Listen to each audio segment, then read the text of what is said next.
Inducted into the Canadian Music Hall of Fame in 2018, there's no doubt the Barenaked Ladies are music royalty in this country. Still going strong, they did virtual performances right through the pandemic. But now, with live music returning, the Canadian rock band is not wasting any time. They've released a new album, and they're getting ready to go on tour. I had a chance to sit down with the current members of the band at Toronto's Great Hall. We discussed staying level-headed during the pandemic, recording their new album, and the staying power of the band 3 decades on. Hello. Hi. Nice to meet you. Hi. Hi. Hi. Thanks so much for being here. I don't know when was the last time you can remember doing an interview all together like this. Well, I mean, I'm such a huge fan of these guys. This is a thrill for me to just be this close to them again. Yeah. You're Ed, right? Yeah. I'm the guy you don't pay attention to at the front of the stage. How are you feeling knowing that the return of live music is coming back and you guys are going to get back on stage? Very excited. Very, very excited. A little anxious. Yeah? Mm-hmm. Why? I'm a Cancerian, and I've just over the past couple of years have really introverted, and the idea of being up in front of that many people suddenly again just makes me feel a little nervous. Wow. I wouldn't put that much stock in astrology, Kev. Yeah. Well, for me, I feel like I can't wait to get back to doing it because it's just what I realized after not doing it for 18 months is how much a part of my identity it is to be with these guys, and in front of people performing. And I really am looking forward to doing that again. Yeah, I think for me, like, just to be able to have a common experience with the audience, let alone with these guys, we'll all be in it together. I'm looking forward to that, like, connection, like, hey, we're moving forward. Yeah, the energy is going to be amazing. Definitely. Speaking of energy, I mean, your selfie cam jams were pretty cool. Hello, everybody in isolation. I'm here to introduce another selfie Cam Jam! And you were really quick on it to get those series going online. We just had a lot of fun doing it. We were able to point each one to a different charity, hopefully help people out. I know a lot of people were struggling with mental health, ourselves included, throughout the pandemic. So it was a way to keep busy, keep focused on positive things throughout a fire hose of bad news that we were all subject to. It was a great way for us to stay connected both with each other and with our fans. We know you're getting a little bored because we're getting a little bored.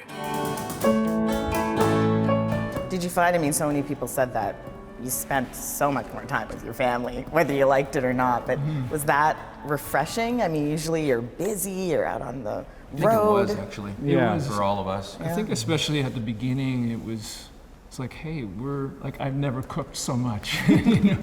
We spend so much time away in our career because it's just the nature of the job.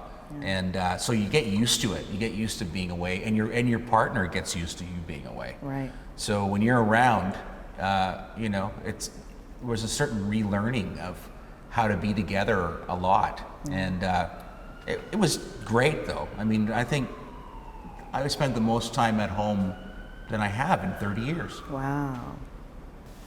My daughter is special needs, and she lives in a home with 5 other kids, and I was not allowed to hug her or hold her hand for over a year. That was really tough. So I'm sorry that you have to go through that. Are you able to see her now? Yeah, 2 weeks ago I got the call, and yeah. Great. It was pretty cool. You know, I approached her slowly because I didn't want to just hug her out of the blue, and held her hand and took a moment to register, and then she started laughing and smiling, and it was like really uplifting and yeah, beautiful. I can be a little devil. Just thinking so many disruptions during this pandemic, including getting this record finished, right? And I wonder, is that where the title came from, Detour de Force? Yeah. Yes. Yeah. Definitely.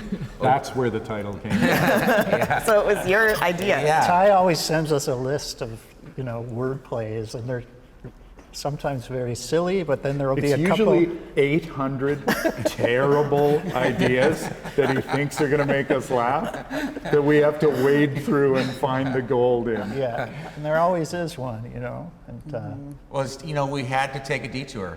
We finished the first part of the record at Ed's Cottage, acoustically small, just the band in a room. And then everything got canceled. And we had a chance, though, to look at it and listen to it. And we felt like it needed more. We've never had that luxury of time making a record before.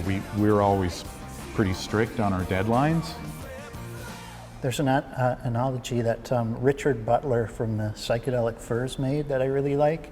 He said, if you're painting something, you step back, and you take a moment to look and see what it needs. If all the world's a stage, we're burning down the theater with everyone inside. But New Disaster, clearly, because I'm in the news business, was very intriguing for me. It's light and fun, it has that feeling, but there are really dark themes. Here comes the new disaster. Here comes the end of days. New Disaster, it definitely has some darkness to it, but I knew that we would take it to a place where we could balance that dark energy with the sort of slam and rock beat. Our leaders lied to us, but if we pay attention, we can get in on the joke. It's an interesting song because it was written pre-pandemic. It was written more about the overwhelming 24-hour news cycle. the 24-hour news cycle, and particularly with respect to the last administration in America. It felt like a barrage of crazy all the time. And that's what inspired the song. Perhaps when you started, people might think, oh, this might be a novelty act. But 30 years later, you're still here, you're still making amazing music, you're in the Canadian Music Hall of Fame. What do you think has contributed to your longevity? I think the secret to the longevity of this band, there are many secrets, and they're not actually secrets. We love and respect each other. There's something special about when we play live together, and we respect that. We respect our audience. I think being grateful is part of why we're still here all this time.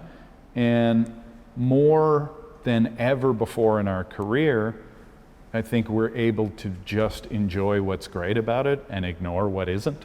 If I had $1 million, come on! If I had $1 million. Oh, absolutely. We will leave it there. You guys, it is a pleasure, it is an honor, and I had so much fun. Thanks for having us. Yeah, Thanks for thank having you. us. Thanks, Asha. In your great hall. It's a wonderful hall. Paul. Thank you! Oh, come on! As you heard us discussing there, the Barenaked Ladies were also deeply affected by the pandemic. And while lots of people were understandably turning away from the deluge of bad news, Ed Robertson was watching this program for a little bit of a morale boost. We were scared already, and all the news got scarier and scarier. And, I noticed the point on the National when some producer said, we gotta give them a little good news occasionally. And we got our moment at the end of the National every night. And I needed that, Yeah. Let's go to Calgary, where a little girl created a buffalo out of matchsticks. That's our moment.